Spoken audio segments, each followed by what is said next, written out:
የዛሬው ብርቱ ፕሮግራማችን ትኩረት አዲስ በተመሰረተው የኢዜማ ፓርቲ ላይ ይሆናል። ሰይድ መሐመድ ውይይቱን እየመራው አብሬያችሁ ቆይታ አደርጋለሁ። ለጥያቄዎቻችን ምላሽና ማብራሪያ ለመስጠት የፓርቲው መሪ ፕሮፌሰር ብርሃኑ ነጋ እዚህ ስቱዲዮ ተገኝተዋል። ፕሮፌሰር እንኳን ደህና መጡ። አመሰግናለሁ ስለጋበዝከኝ።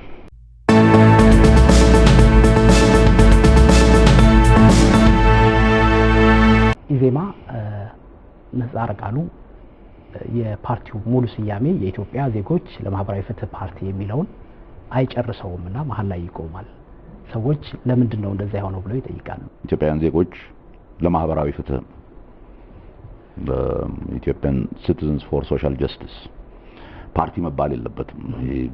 የተለመደ ፓርቲ ዴሞክራሲ ጂኒ የሚባሉ ምንም በእኛ ሀገር የፖለቲካ ድርጅት ስም አጠራር በጣም የተለመዱ ነገሮችን እንትን ማድረግ አልፈለግንም። በተወሰነ ደረጃ አዲስ ጅማሮ ነው፣ ለህዝቡም ለመያዝ ይቀለዋል በሚል ነው። ብዙ ክርክር ተደርጎበታል። ኢትዮጵያ የሚለውም ይግባ በሚል ብዙ ክርክር ተደርጎበታል። ኦፍ ኮርስ እዚህ ሀገር የሚመሰረት የፖለቲካ ድርጅት ስለ ኢትዮጵያ ነው። ለምን መድገም ያስፈልጋል የሚል እንትን ነበር። በመጨረሻ የለ ዜማ ልትሉት ነበር። ዜማ ሊባል አንዱ የቀረበው ሀሳብ እሱ ነበር፣ ዜማ የሚለው። ይሄ ፓርቲ እንግዲህ አሁን በተለይ ጠቅላይ ሚኒስትር አብይ ወደ ስልጣን ከመጡ በኋላ ፓርቲዎች ሰብሰብ ማለት አለባችሁ የሚል ምክረ ሀሳብ በተለያዩ መድረኮች ሲናገሩ ነበርና እሱ መነሻ አድርጋችሁ ነው ይሄን ፓርቲ ለመፍጠር ያሰባችሁት? ሀሳቡ ማን ነበር? እውነት ለመናገር እንዳልከው ጠቅላይ ሚኒስትር አብይም ሰብሰብ ብሎ ጠንከር ያሉ ፓርቲዎች ቢመሰረቱ ጥሩ ነው የሚለውን ነገር እዛ ቦታ ላይ ተናግሯል። ለኛ ግን እዚህ ከመግባታችን በፊት ባደረግነው ጉባኤ ነው ከሌሎችም ፓርቲዎች ጋር ሆኖ ጥምረት አይደለም፣ ግንባር አይደለም፣ ተዋህዶ አንድ ፓርቲ መሆን የሚለውን እንትን የጀመርነው አርበኞች ግንቦት ሰባት ነበር መነሻው ማለት ይቻላል የዚህ ሀሳብ። አዎ፣ ግን እኔ ሌሎችም ያሰቡት ይመስለኛል። የኛ ሞኖፖሊ አይደለም ይሄ ሀሳብ። ወደዚህ ፓርቲ ለመምጣት የተደረገው ጥረት ውጤታማ ነበር ማለት ይቻላል። ከፓርቲ ቁጥር በላይ ከአመለካከትም በላይ የተለየ አደረጃጀት ነበረ እኛ ይዘን የመጣ ነው። ኮንስቲትዩንሲ ላይ የተመሰረተ መሆን አለበት። በምርጫ ወረዳ ላይ የተመሰረተ የድርጅት መዋቅር ነው መሆን ያለበት። ያ የምርጫ ወረዳ ራሱን የቻለ የራሱን መሪዎች እዛው በወረዳው የሚመርጥ የሚወዳደሩለትን ሰዎች የሚመርጥ። ይሄ ከዚህ በፊት እንደነበረው ፓርቲዎች ሲዋሃዱ ወይም ግንባር ሲፈጥሩ ከዚህ ፓርቲ ይሄን ያክል ሰው ከዚህ ፓርቲ ይሄን ያክል ሰው አመራር ይዛል የሚባል ነገር የለም። ሄደህ ተወዳድረህ የአካባቢው አንተ የምትኖርበት አካባቢ ህዝብ የሚያውቅ ሆነ ተመርጠህ ትመጣለህና ድርድሩ በመሪዎች ደረጃ የሚደረግ አይደለም።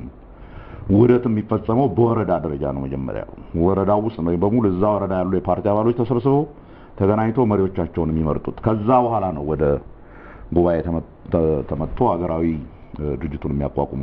ምን የገጠማቸው ችግር ነበረ? ብዙ ችግር አለ። የዚህ ሀገር ፖለቲካ ቀላል ነገር አይደለም። አስቸጋሪ ነው ያለንበት ፒሪየድ። ብዙ አስቸጋሪ ነገሮች አሉ፣ ብዙ ያልጠሩ ነገሮች አሉ። ይከብዳል። ግን ስራ ማለት ይሄ ነው። አንዳንዴ ይሳካልናል፣ አንዳንዴ አይሳካልንም።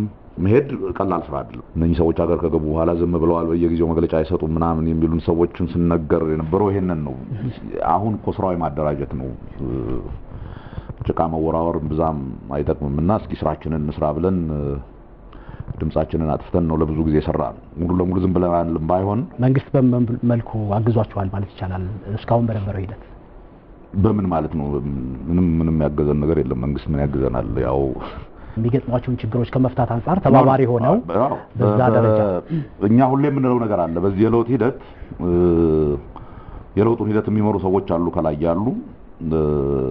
በእኛ እምነት በተወሰነ ደረጃ ግልጽነት አላቸው። ይሄ ነገር ወዴት መሄድ እንዳለበት ያሉ። ያ ማለት ግን በኢህአዴግ ድርጅቶች ውስጥ በየክልሉ ስትሄድ የዛ አይነት ታች ድረስ ወርዷል ማለት አይደለም ይሄ ስሜት። አንዳንድ ጊዜ ስትሄድ እንቅፋት የሚፈጥርብህ አለ፣ እዚህ መምጣት አትችልም ይልሃል። አንዳንዴ ከድርጅቱ ውጪ ያሉ ሌሎች ድርጅቶች ሊሆኑ ይችላሉ። ብዙ ጊዜ ግን የራሱ የመንግስት መዋቅሮች ናቸው። እንደዚህ በሚያደርጉ ጊዜ እስኪ ምናልባት አለቆች ካሉ እያልን እንጠይቃለን። እነሱ ይናገራሉ። በተቻለ መጠን እኛ ምንም የግጭት ምክንያት መሆን አንፈልግም።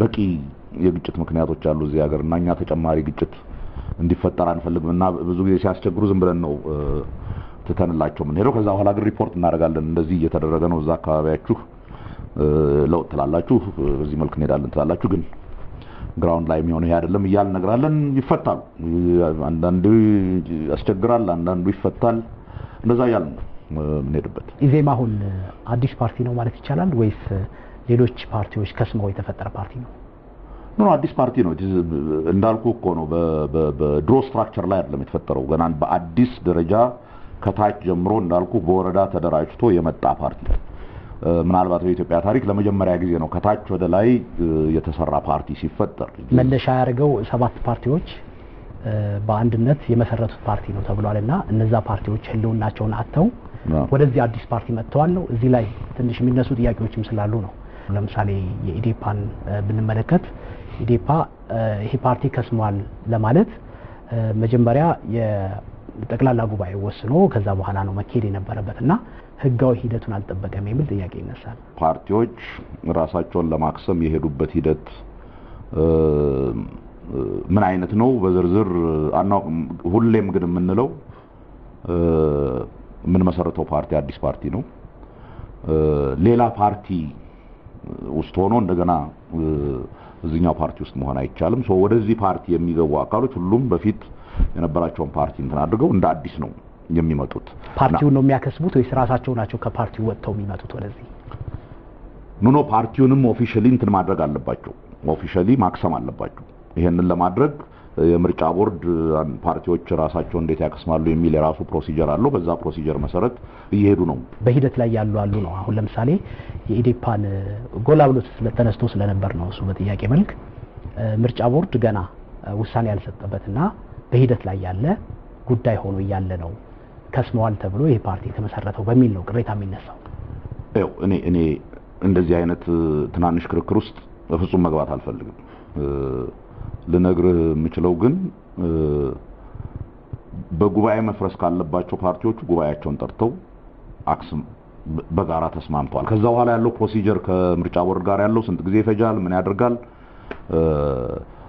የተለየ ጥያቄ ነው ስለዚህ ቅድመ ሁኔታውን ጨርሶ አልነበረም ወይ ይሄ ፓርቲ መመስረት የነበረበት ኖ ኖት ኔሰሰሪሊ አንተ በድርጅት ደረጃ በፓርቲ ደረጃ ጉባኤ ጠርተህ በጉባኤ ደረጃ የጉባኤ አባላተኞች ተስማምተው ካሁን በኋላ ይሄንን ድርጅት አፍርሰን ወደ አዲስ ድርጅት ውስጥ እንገባለን ካሉ ለኔ ያ ደግሞ በምርጫ ቦርድ የሚጠየቀው ፕሮሲጀር ለምሳሌ ጉባኤው በትክክል ተካሂዷል ወይ የምርጫ ቦርድ ሰው ጉባኤው ላይ ተገኝቶ ጉባኤው በትክክል መካሄዱን ይመሰክራሉ ምናምን የምትላቸው ነገሮች አሉ እሱን ከጨረስክ በኋላ የፔፐር ወርኩ መቼ ይመጣል ዛሬ ይመጣል ነገ ይመጣል ከሳምንት በኋላ ይመጣል ውሳኔው ቢቀለበስስ አሁን ለምሳሌ አንዳንድ ፓርቲዎች እንዳይከስሙ የሚያረጋቸው ከሆነና አሁን እነዚህ ፓርቲዎች በተግባር ኢዜማ ውስጥ የሚኖሩ ከሆነ የህግ ሂደቱን ጥሰዋል አይባልም ወይ እኔ የህግ ምሁር አይደለሁም በህግ ላይ ልከራከር አልችልም አይ ሪሊ በጣም ብዙ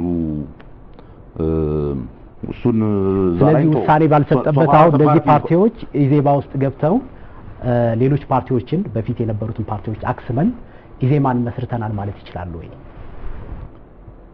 እኔ አይ ቲንክ ጉባኤያቸውን አድርገው በጉባኤ ላይ በቂ ኮረም እንዳላቸው አረጋግጠው በጉባኤ ላይ አጀንዳው ድርጅቱ ከስሞ ወደ ሌላ ድርጅት እንትን እንዲል መሆኑን አቅርበው ጉባኤው ላይ ያሉ ሰዎች በትክክል ድምጽ መስጠታቸውን በምርጫ ቦርድ በተገኘበት አሳይተው ካደረጉ ሶፋር አስ ዊ አር ኮንሰርንድ ከስሟል ከዛ በኋላ የፕሮሲጀር ጥያቄ የሂደት ጥያቄ ነው ስንት ጊዜ ይፈጃል እኛ አሁን ለምሳሌ ይሄን አዲስ ፓርቲ ፎርም አድርገን ምርጫ ቦርድ ሄደን መዝግቡን እንላለን እነሱ ለመዝገብ ብዙ የሚያጣሯቸው ነገሮች ሊኖራቸው ይችላሉ እስከዛ ግን ጊዜያዊ እንትን ይሰጡናል ወር አመልክተዋል በሂደት ላይ ናቸው ይባላል ሶ ይሄን የሚከራከሩ ሰዎች በኋላ ይከራከሩ ከነሱ ጋር እኛ ሪሊ ኢትስ ኖት ለኛ በጣም ኢሬሌቫንት ትልቅ ጉዳይ የሌላቸው ሰዎች ናቸው የሚመስለኝ እንደዚህ አይነት ትናንሽ ነገሮች አንስተው እንትን የሚያደርጉት ፐርፖዙ ትልቅ ነው ከአወቃቀር አንፃር ትንሽ ያልተለመደ የሚመስል ነገር አለ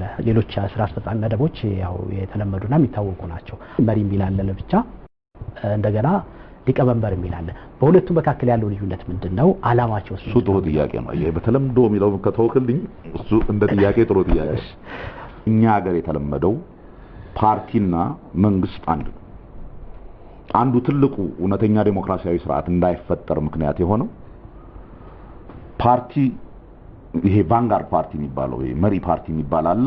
ዘን ሁሉ ነገር ጠርንፎ የሚይዘው ያ ፓርቲ ነው። መንግስትንም የሚይዘው ያ ፓርቲ ነው። በመንግስትና በፓርቲው መካከል ምንም ልዩነት የለም። አንድ ፓርቲ እንደ ፓርቲ ሲንቀሳቀስና ያ ፓርቲ አሸንፎ መንግስት ሲሆን የሚወክለው ኦር የሚያስተዳድረው አካል የተለያየ ነው። መንግስት ስትሆን እንደ ፓርቲ ማሸነፈ ነው። መንግስት ስትሆን የምታስተዳድረው ያንተን ፓርቲ ሰዎች ብቻ አይደለም። አንተንም ያልመረጡት የዛ ሀገር ዜጎች ኃላፊነት አለ። እኔን ለመረጠኝ ብቻ ሳይሆን ላልመረጠኝም በአጠቃላይ ለማህበረሰቡ የሚጠቅመው ምንድነው የሚል ሰፊ እንትን ይዘህ ነው መንግስት ስልጣን ላይ የምትወጣው። ኢትስ ኖት ዝም ብሎ የፓርቲ ድርቅ ያለ የፓርቲ እንትን ይዘህ አትሄድም። ሶ እነኚህም ሁለት ነገሮች በደንብ መለየት ነው የፈለግነው። የበለጠ ቶለረንት ነህ፣ የበለጠ የኔ ብቻ ካልሆነ የምትለው ነገር የለም። ከኔ ውጭ ያለው ሁሉ አድሃሪ ነውና እንደዛ ብሎ ነገር የለም። ፓርቲው ግን ስልጣን ሳይዝ አሁን የመንግስት አወቃቀር መያዙ በራሱ አብዛኛው ስራ ሊቀመንበሩ ይሰራል፣ ምክትል ሊቀመንበር አለ፣ ሌሎች አደረጃጀቶች አሉ።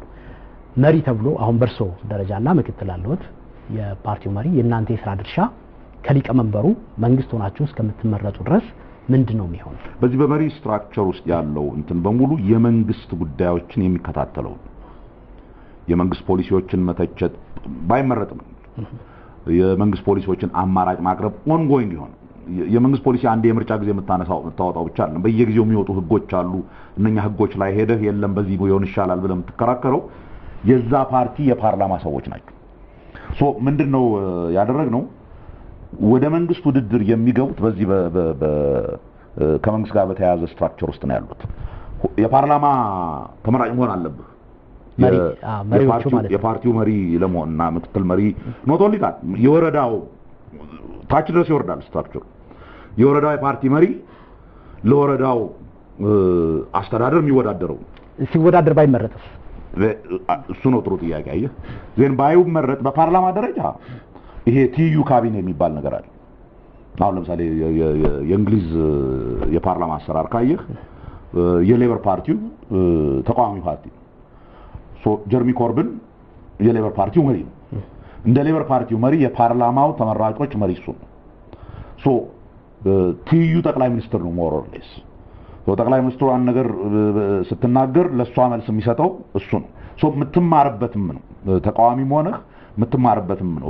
ኃላፊነት የሚሰማ መሆን አለብህ እዛ በሚወጣው ፖሊሲ ላይ። ከወረዳ ጀምረህ እንደዛ ነው የሚሆን።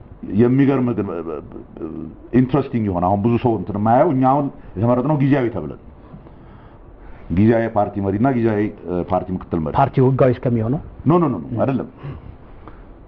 ፓርቲው ወደ ምርጫ ሲገባ ነው እያንዳንዱ ወረዳ ማን ነው የሚወዳደረው ብሎ የሚመርጠው። ወረዳ 23 አይ ብርሃኑ አርጅቷልና ካሁን በኋላ እኛ ለፓርላማ እናወዳድረውም እዚሁ ይቆይ ካለ ዘን እኔ ከፓርቲ መሪነት እወጣለሁ። ቢኮዝ የፓርላማ ተወዳዳሪ ካልሆንኩ ከፓርቲ መሪ ልሆን አልችልም። ተወዳድሬ ደግሞ እዛ ወረዳ ላይ ብሸነፍ ዘን የፓርቲው መሪ ልሆን አልችልም። ቢኮዝ የፓርቲው መሪ የፓርላማ አባል መሆን አለበት። እንደገና ተሰብስበው ሌላ የፓርቲ መሪ የፓርላማዎቹ ሰዎች ተሰብስበው ኖሚኔት አድርገው ሁሉም አባላት መሪዎቻቸውን ይመርጣሉ። ስራ አስፈጻሚ ላይ በተለይ ቶፕ ማኔጅመንት ላይ ያሉ ሰዎች ከዚህም በፊት በተለያዩ ፓርቲዎች አመራር የነበሩ ሰዎች ናቸው። አዳዲስ ሰዎችን አላበጣችሁም። ወጣቶችን ከማየት አንፃር እንደ አመራር በዚህ መልኩ እንዴት ነው የገመገማችሁት እናንተ? እንዲህ አይነት ነገሮች ጊዜው ስላሉ በደንብ እስኪታወቅ አሁን አይተህ እንደሆነ የዛ የእንትኑ ላይ ከስራ አስፈጻሚ ውስጥ የመረጥነው 4 ሰው ብቻ፣ ሊቀመንበር፣ ምክትል ሊቀመንበር፣ ዋና ጸሐፊና ትሬዠረር። በጉባኤ የሚመረጡት እነኛ 4 ብቻ ናቸው። ከዛ በኋላ ወደ 15 ፖዚሽን ነው ስራ አስፈጻሚ ውስጥ ያለው። ያንን የድርጅቱ ስራ አስፈጻሚ እነማን ቢሆኑ ይሻላል እያለ ሴቶችን በማስገባት ወጣቶችን በማስገባት ምን በማለት ስራ አስፈጻሚ የሚሞላው በዛ መልኩ ሁለት ምክንያት አለ እሱ እንዲሆን የፈለግንበት። አንደኛው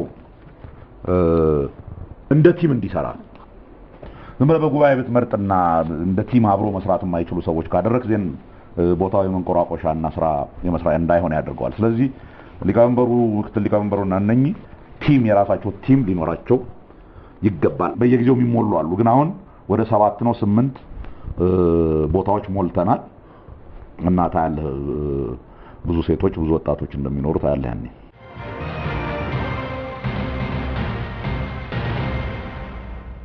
ፕሮግራማችሁ ላይ ያየው ነበርና በተለይ ከሴቶች ተሳትፎ አንፃር ገጽ 11 ላይ በተለይ ሴቶችን የማህበራዊ ዋስትና በሚለው ስር የመጀመሪያው ሴቶች ላይ የተቀመጠ ነገር አለ ትኩረት መሰጠት እንዳለበት ይገልጽና ሴቶች አሁን ያለው የፖለቲካ ምህዳር የፈጠረው አፈና ሲነሳ ሙሉ ኃይላቸውን ሊጠቀሙ የሚችሉበት እድል እንዲፈጠር ፓርቲያችን ያምናል ይላል። ለይስሙላ ለፖለቲካ ፍጆታ በሚል የሚደረጉ የሴቶች ተሳትፎ ፓርቲያችን አይቀበልም የሚል ነገር አለውና ከዚህ የጸና አቋማቸው አንፃር አሁን ካለው አመራር ውስጥ ሴቶች በብዛት ይጠበቁ ነበር ጊዜያዊ በተባለው እንኳን።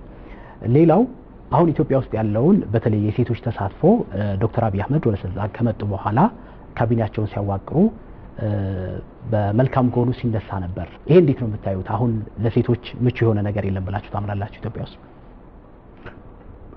ዴሞክራሲያዊ ስርዓት በሌለበት ፖለቲካ አደገኛ ስራ በሆነበት የፖለቲካ ስልጣን ከያዙት ሰዎች ጋር ከያዘው ኃይል ጋር ተጣብቆ የሚደረግ ፖለቲካ ካልሆነ በቀር ከልብህ በምታምንበት ፖለቲካ ውስጥ ሆነ እንደ ልብህ ልትሳተፍ አትችልም። አደጋ ነው።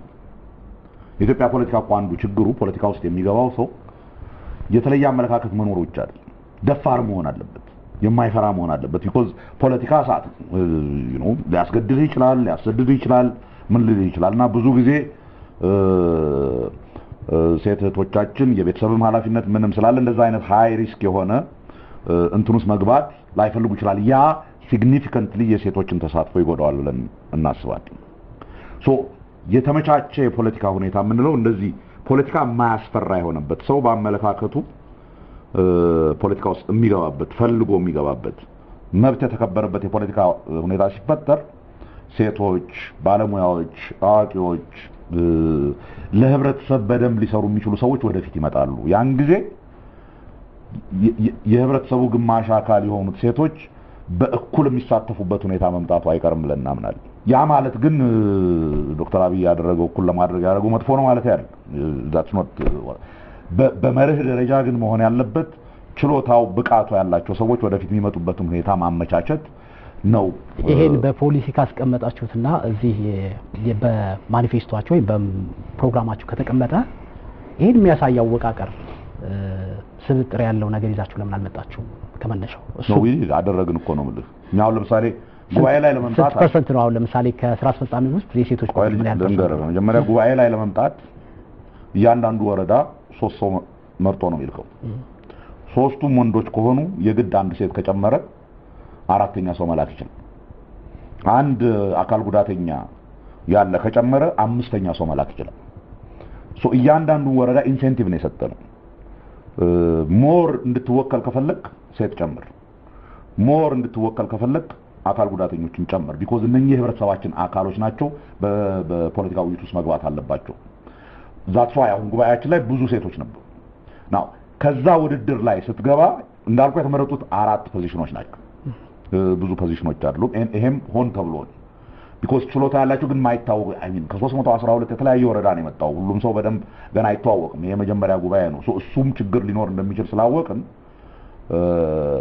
በምርጫው ላይ የሚፈለገው አይነት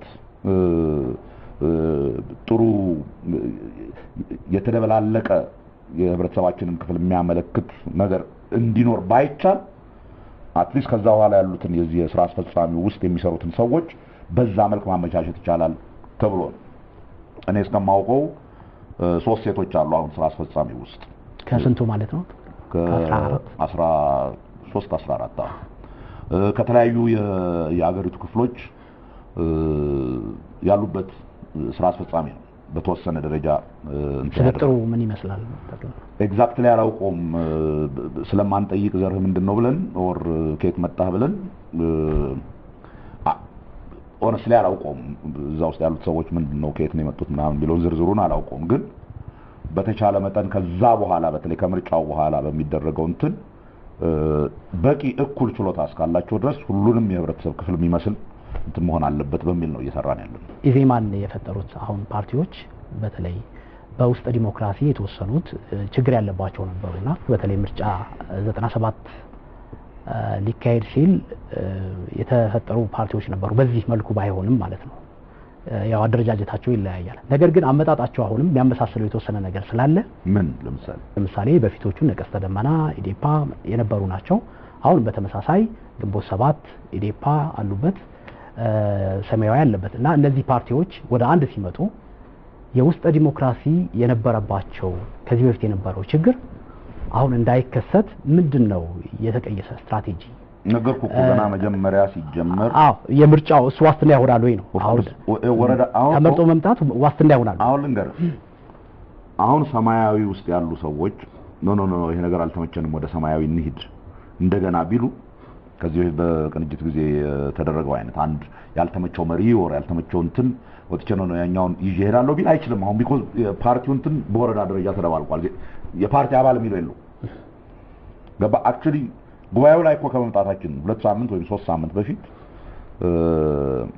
የሁለት ቀን ትሬኒንግ ሰጥተን ከአሁን በኋላ እዚህ ወረዳ ውስጥ ያላችሁ ከሰማያዊ መጣችሁ ከኢዴፓ መጣችሁ ከአርበኞች ግንቦት ሰባት መጣችሁ it doesn't matter anymore የዚህ ወረዳ የፓርቲ አባሎች ናቸው ስትመርጡ ከዚህ መጣ ይሄ የኔ ቡድን የነበረ ነው ምናምን የሚባል ነገር የለም ችሎታ ያላቸውን በርግጥ የሚወክሉናል እሱ በሐሳብ ደረጃ ነው እንጂ መሬት ላይ ሲወርድ እንዴት ሊገለጽ ይችላል ይሄን ስሜት ማረጋገጥ ትችላላችሁ ይሄ አስተሳሰብ ሰዎች ውስጥ እንደሌለ ሲመርጡ ከጎናቸው የነበረን ፓርቲ እንደሚመርጡ እና መሰል ነገሮችን እንዴት ኮንትሮል ማድረግ ይቻላል ኖ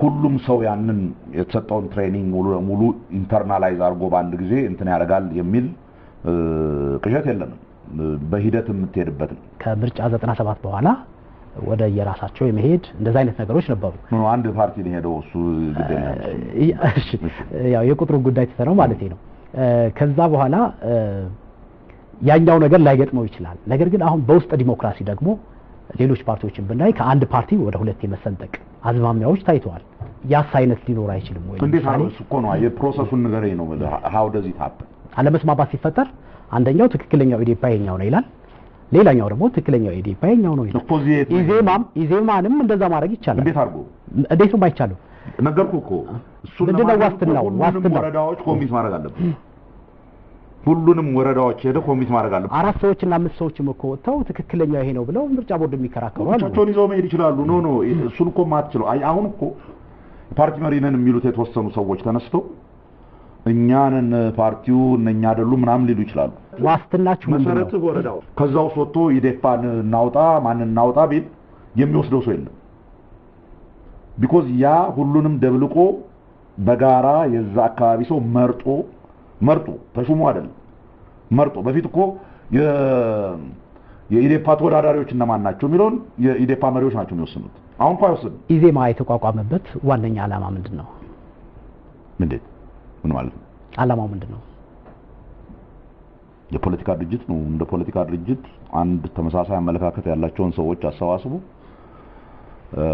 ኢትዮጵያ በምን መልክ እንዴት ወደፊት መሄድ ትችላለች በሚለው ላይ አማራጭ ሐሳቦች አቅርቦ አማራጭ ፖሊሲ ሐሳቦች አቅርቦ የአገሪቱ ፖሊሲ ያ እንዲሆን በምርጫ አሸንፎ ለማድረግ ነው የተቋቋመው በኢዜማ መስረታ የመጀመሪያ ቀን ንግግር ላይ ጉባኤው ላይ ተገኝተው የኛ ድርጅት ዋና ዓላማ ስልጣን ማያዝ አይደለም የኛ ድርጅት ዋና ዓላማ በመጀመሪያ ደረጃ ይህች ሀገር ተረጋግታ ዜጎች ያለምንም ፍርሃትና መሸማቀቅ የሚፈልጉትን መንግስት ሊመርጡ የሚችሉበት ስርዓት እንዲፈጠር መርዳት ነው ይላሉ ቃል በቃል ነው የጻፍኩትና አሁን ያሉት ደግሞ ተወዳድሮ ስልጣን ማያዝ ነው እዚህ ጋር ከተናገሩት ጋር አይጋጭም ወይ ለምን ነው የሚጋጭው ዋነኛ ዓላማችን ስልጣን ማያዝ ነው ብለውኛል እዚህ ጋር ደግሞ የኛ ድርጅት ዋነኛ ዓላማ ስልጣን ማያዝ አይደለም ይላል ቃል በቃል ሁሉ ጊዜ አንድን ጥያቄ ስትመልስ በምን ፌዝ መቼ በምን ደረጃ ላይ ነው ዋና ዓላማ የምትላቸው ነገሮች ሁሉ ይቀያየራሉ ይሄ ግን እውነት ነው ፋክት ስለሆነ የትም ቦታ ሊቀየር የሚችል ስላልሆነ ነገር የለም እንጂ ፋክቱማ ኢትዮጵያ ውስጥ በምርጫ ተወዳድሬ ስልጣን መያዝ ፈልጋለሁ የሚል ፓርቲ በመጀመሪያ ምርጫ ሊደረግ የሚችልበት ምህዳር መኖሩን ማረጋገጥ አለበት አዘርዋይስ ምርጫ አይደለም ያ የሚለው ይሄ ተወዳድሬ ስልጣን ይዛለው ወር ስልጣን ይያንን ፖሊሲን አስፈጽማለሁ የሚለው እኮ ትክክለኛ ምርጫ ሲደረግ ነው በመጀመሪያ ትክክለኛ ምርጫ ከሌለ አሁን ያለው አይነት ትርምስ ከሆነ በየቦታው ያለው ምርጫው የሚጭበረበር ከሆነ ምን የሚል ከሆነ ትርጉም የለውም ሶ የመጀመሪያ ስራችን ምንድነው ስትል የመጀመሪያ ስራችን ይሄ እንዲፈጠር ማገዝ that's our primary responsibility ከጊዜ ቀደም ተከተል አንፃር ነው ወይስ of course phased ነው ያንን ከፈጠርክ በኋላ then ምርጫው ስትገባኮ ኦኬ አሁን አማራጮቻችን አቅርበን ለህዝብ ነግረን የኛ ፖሊሲ የተሻለ ነው ብለን ነግረን እንድንመረጥ ነው የምንወዳደረው ትላል። ውድድር ለመኖር እኮ እነኛ ነገሮች መኖር አለባቸው። ይሄ እንዳይሳከር ነው ሆን ብለን ይሄንን የምናደርገው። ቀድሚያችንን እንወቅ። ወደ ኢትዮጵያም ሲገቡ ከፓርቲው ጋር መጀመሪያ ስራችን መሆን አለበት ብላችሁ የተናገራችሁት ሀገር ማረጋጋት ነው። ቀደም ሲልም የተወሰነ አንስተውት ነበርና መፈናቀሎች ነበሩ፣ የተለያዩ ችግሮች አሉ አሁንምና በዛ ላይ የነበራችሁ ምላሽ መቆም ያለባቸውን ድርጊቶች ከመቃወም እንደ ፖለቲካ ፓርቲ መወጣት ያለባችሁ ሚና ባልከሰመው ፖለቲካ ፓርቲ ውስጥ ሆናችሁም እያለ ማለት ነው በግንቦት 7 ስትሰሩት የነበረው ስራ ያን ያህል ጎላ አልነበረም በሚል በርካታ ሰዎች ያነሳሉ። እሱ ትክክል አይደለም። በትክክልም ለውጥ ለማምጣት ይፈልጋሉ ያልናቸው ሰዎች ከቁጥጥራቸው ውጭ የሆኑ ብዙ ችግሮች ሊፈጠሩባቸው ይችላሉ። የለውጥ ጊዜ ነው። በለውጥ ጊዜ ብዙ ትርምስ ሊመጣ ይችላል። ግን እውነተኛ ዲሞክራሲያዊ ስርዓት በመፍጠር ላይ ያላቸው ኮሚትመንት እኛ ያለን ኮሚትመንት ያክል ነው ብለን አምነን የገባን። በፊት ተቃዋሚ ሆነ ይሄ የሚሰማህ መንግስት በሌለበት ጊዜ ምንም ነገር ብትል ብትጮህ የሚሰማህ በሌለበት ጊዜ ስራ መግለጫ ማውጣት ነው። የሚሰማ ባለበት ነው መነገር ያለበት ወይስ የሚሰማ በሌለበት ነው? በምን መልክ ትነግራለህ ነው? የሚሰማ ባለበት መነጋገር በምትችልበት ሁኔታ ከመንግስት ጋር የሚኖርህ ግንኙነት በተቻለ መጠን ከመስመር እስከ አልፎ እንትን እስካይል ድረስ እስከማይወጣ ድረስ ቁጭ ብለህ ይሄ ነገር ልክ አይደለም፣ ይሄ ችግሮች ፈጣሪ መንግስት ብቻ ነበረው አገሩን ለማረጋጋት የምንችለው ምን ብናደርግ ነው በሚል እኛ አንዴ አይደለም 2-3 ጊዜ በጽሁፍ ነው እንትን የምናደርገው ከነ ምክንያቱ ዘርዝረን አርጊመንቶቹ ምን እንደሆኑ አቅርበን ለሚመለከታቸው የመንግስት ሰዎች እንሰጣለን። ይሄንን ህዝብ ማወቅ የለበትም ወይ? እንደ ፖለቲካ ፓርቲ የምትወክሉት ህዝብ እንዳለ የፖለቲካ ፓርቲ የእናንተ እንቅስቃሴ ህዝባዊ መሆን አልነበረም። ነው አስፈላጊ በሚሆን ጊዜ እኮ እዚህ ቤት ወጥቼ ካንተ ጋር ስንት ጊዜ ኢንተርቪው አድርገናል በዚህ ጉዳይ ላይ። እኔ አንዱ እዚህ ከመጣን ሌላ ስራ አላሰራ ያለን ከሚዲያ ጋር የሚደረግ እንትን ነው። እንደውም እየሸሸን ነው እንትን የምንለው ቢኮዝ በየጊዜው እንሰጣለን። የፒአር ዲፓርትመንት አለን። ያ የፒአር ዲፓርትመንት በየጊዜው መግለጫዎች ኦር ኢንተርቪዎች ምናምን ይሰጣል። ሶ ይሄ ከህዝቡ ጋር የምናደርገው ኮሚኒኬሽን እንደቀጠለ ነው። ቆሞ አያውቅ። ሁልጊዜም እናደርጋለን። መንግስትን ዝም ብሎ መቃወም አይደለም ሁልጊዜ የፖለቲካ ተቃዋሚዎች ስራ እኮ አማራጭም ሲኖር ስታቀርብም በተወሰነ ደረጃ አማራጭ ይዘህ በዚህ መልክ ብትሄዱበት ይሻላል። በዚህ መልክ ቢኮዝ እኛ የምናየው አሁን ውድድር አይደለም ያዝነው ከነ ዶክተር አብይ መንግስት ጋር ውድድር አይደለም ያዝነው። ሁለታችንም የጋራ አላማ አለን ብለን እናምናለን። ይችን ሀገር እውነተኛ ዴሞክራሲያዊት ማድረግ። ሶ በሚመጡ ግጭቶች በተለያየ ምክንያት በሚመጡት ግጭቶች ላይ ሌላ እሳት ማንደድ አይደለም የኛ ስራ። ከቁጥጥር ካለፈና ክሊርሊ የመንግስት ኃላፊነት የጎደለው የመንግስት ስራ በፖሊሲ ደረጃ የመጣ እንትን ካየን ለመናገር ምንም ወደ ኋላ የምንልበት ነገር የለም። ውጤታማ ነበር ማለት ይቻላል ሄዳችሁባቸው መንገዶች ይመስለኛል። እኛ ምክንያቱም ችግሮቹ አሁንም ያን ያህል ተቀርፈዋል ስለማይባል ነው። ኖ ምልህ አይ ቲንክ በመንግስት በኩል እነኚህ ነገሮች ለምን መቅረፍ እንዳልተቻለ ኦር ለምን ጊዜ እንደወሰደ ተናግሯል። በተወሰነ ደረጃ እኛም እናምንበታለን። ከዚህ በፊት እንደነበረው አሁን አንዳንድ ጊዜ በጣም እኮ የሚያስቅ ነገር ነው የምትሰማው። በፊት እንዲህ አይነት ግጭት አልነበረም ይላል። እሱማ የመጀመሪያዎቹ 3 አመቶች በኋላ እኮ በመንግስቱ ጊዜ ምንም ግጭት አልነበረም። አንድ አምባገነን መንግስት በሙሉ ሁሉ ነገር ጨፍልቆ ትንፍሽ የሚለውን ሁሉ እያሰረና እየደበደበ እስር ቤት እያገባ ነገሮችን ማስቆም ይችላል እኮ። እነ ስታሊን ስልጣን ከያዙ ጀምሮ ለ80 አመት እኮ ትንፍሽ የሚል የለም ሶቪየት ዩኒየን ውስጥ። ያ ማለት ግን ጥሩ ስርዓት ነበር፣ የተረጋጋ ስርዓት ነበር ማለት አይደለም። ሲፈርስ አየው እኮ ይፈርሳል። ሶ ይሄ መንግስት ከመጣ ጀምሮ ያለው ምንድነው? ከዚህ በፊት እንደተለመደው ሁሉን ነገር በጉልበት ሁሉን ነገር ጨፍልቄ እንትን ማድረግ የሚለው መንገድ ጥሩ አይደለም።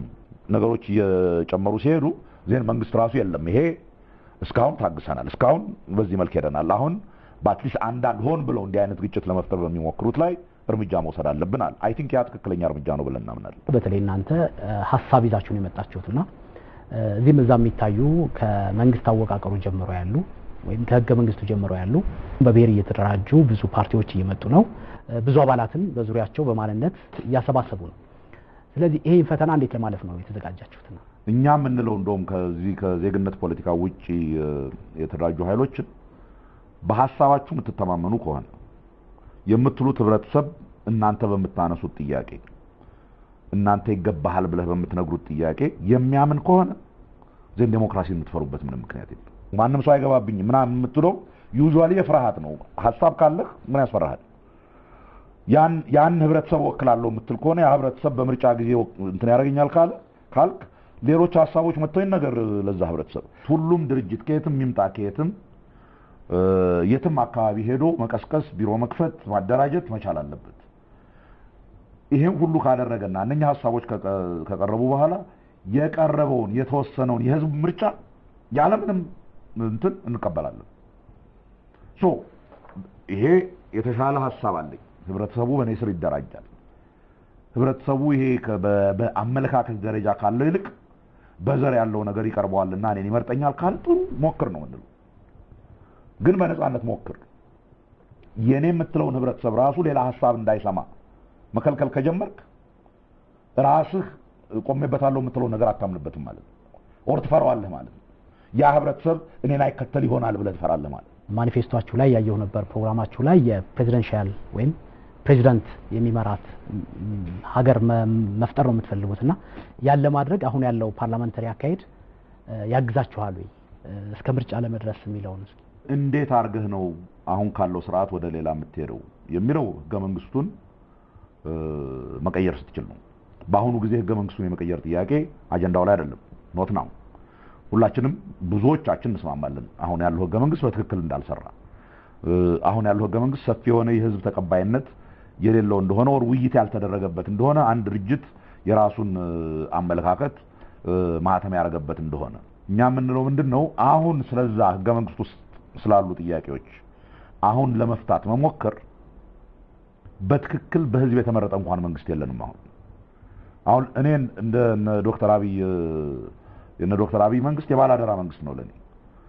ይሄ በትክክል በህዝብ የተመረጠ ቢኮዝ በኢትዮጵያ ውስጥ በፍጹም ነፃ በሆነ ምርጫ የተመረጠ መንግስት የለም፣ ኖሮ አያውቅም። ኢህአዴግ በምርጫ ነው አሸንፌ የህዝብ ፈቃድ አግኝቼ ነው ካለ ሜቢ አንዳንድ ጅሎችን ያሞኝ ካልሆነ በቀር ማንንም የኢትዮጵያ ህዝብ የሚያሞኝ አይመስልኝም። ሁላችንም እናውቃለን። በዓለም ታሪክ 100% አሸንፍ ያለው ብሎ የሚያወራ ብቸኛ መንግስት የቀድሞ የኢህአዴግ መንግስት ነው። በመጀመሪያ መሆን ያለበት በትክክለኛ ነፃና ፍትሃዊ ምርጫ ይደረግ። ህዝብ በትክክል የወከለው ፓርላማ ይምጣ። ግን ያ ፓርላማ ከሚሰራቸው ስራዎች አንዱና ዋነኛው ኦቨር ዘ ኔክስት ፒሪየድ በእነኚህ የህገ መንግስት ጉዳዮች ላይ ቁጭ ብሎ መወያየትና ይሄ ህገ መንግስት ለአገራችን ዘላቂ የሆነ የፖለቲካ ስርዓት ይፈጥራል ወይ? በምን መልክ ብናዋቀረው ነው መንግስትን የተረጋጋ የፖለቲካ ማህበረሰብ ሊፈጥርልን የሚችለው? ውይይት ያደርጋል፣ ይከራከርበታል፣ ህብረተሰቡን ያወያይበታል። ዜን መጨረሻ ላይ በሬፈረንደም የሚሆን በእንትን ይወስናል። አዲሱ እንትናችን ይሄ ነው። ስለዚህ ታግሰን አትሊስት ምርጫው ይደረግ። በምርጫው ላይ የሚመጣው በእርግጠኛ የህዝብ ውክልና ያለው ይሁን። ዜን እነኚህ ሰዎች ቁጭ ብለው ውይይቱን ይጀምሩ፣ ከህብረተሰቡም ጋር መወያየት ይጀምሩ ነው የምንለው። ያኔ ነው በህገ መንግስቱ ውስጥ አሁን ካሉት ውጪ ሌሎች ነገሮች እንፈልጋለን ወር የተለየ አይነት የመንግስት አስተዳደር እንፈልጋለን የሚባለው ክርክር የሚነሳው ያኔ። እኛው ለምሳሌ እንደ እምነት ፕሬዝዳንሻዊ ስርዓት ይሻላል ከፓርላሜንታሪ ስርዓት ብለን እናምናለን።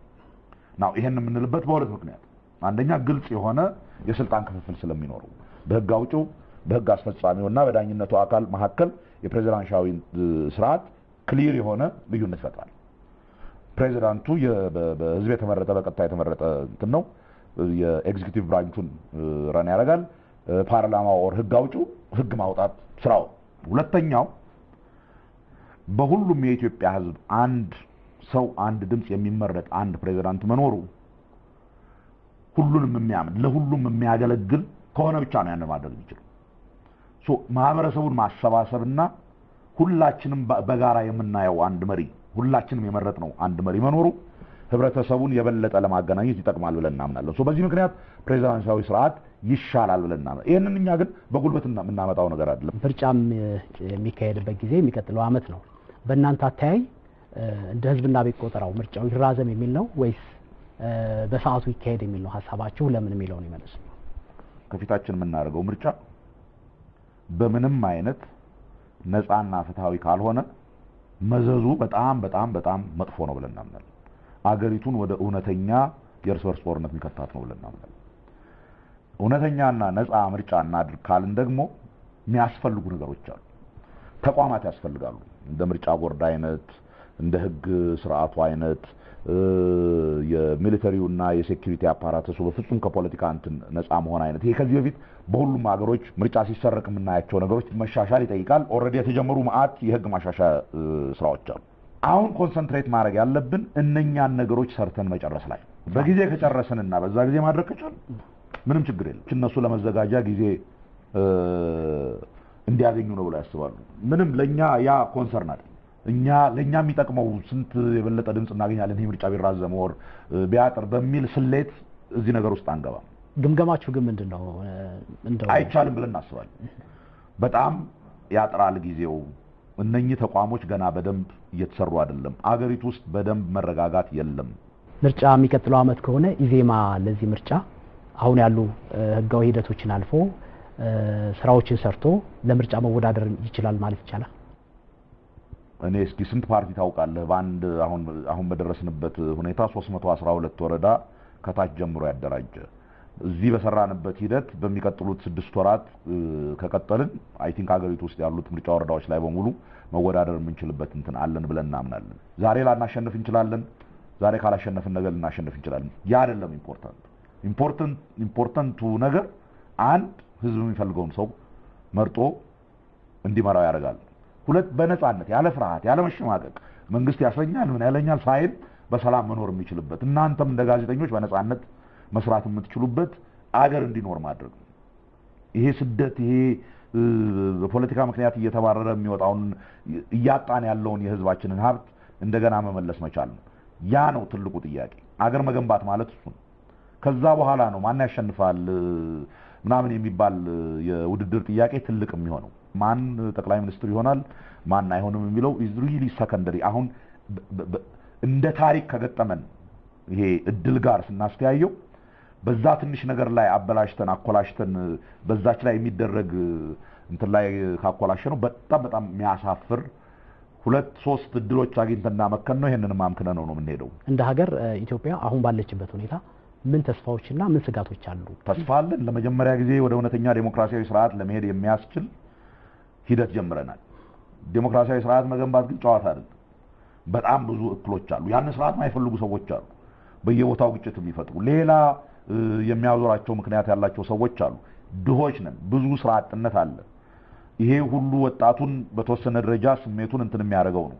እነኚህን ሁሉ አረጋግጡ ያቺን ምንመኛትን ሪሊ እውነተኛ ዴሞክራሲያዊ ስርዓት ማድረግ በጣም ትልቅ ስራ ነው። ኦፖርቹኒቲው እድሉ ያንን መፍጠር የምንችልበት ሂደት ላይ እና ያለነው ብዬ አስባለሁ። ግን ያን ደግሞ እንዳይፈጠር የሚከላከሉ ሊያስቆሙን የሚፈልጉ ብዙ ኃይሎች አሉ። እነሱን መከላከልና ያንን ነገር አይናችንን ከኳሱ ላይ ሳናነሳ ኳሱን እዛ ግቡ ጋር ማድረስ ትልቁ ስራችን ነው ብዬ አምናለሁ። ለዚህ ነው በትናንሽ ነገር ጊዜያዊ በሆኑ ነገሮች ተጠምደን የምናደርጋቸው ነገሮች ለጊዜው የሚመጥኑ አይደሉም የምንለው።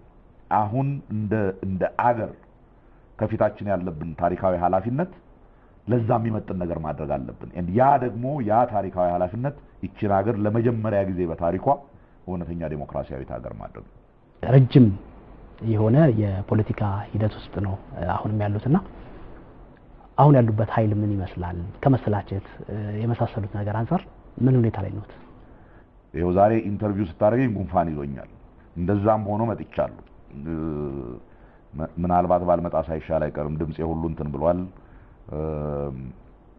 ግን የኢትዮጵያ ፖለቲካ የሚያደክም ነገር ነው። ቀላል ነገር አይደለም። ጨዋታ አይደለም። የተሳከረ ነው። ግን እኔ የማየው ቅድም ያልኩህን ነው። ይሄን ሀገር ዴሞክራሲያዊ ማድረግን የሚያክል ትልቅ ነገር ሰዎች በህይወታቸው ሊሰሩ አይችሉም።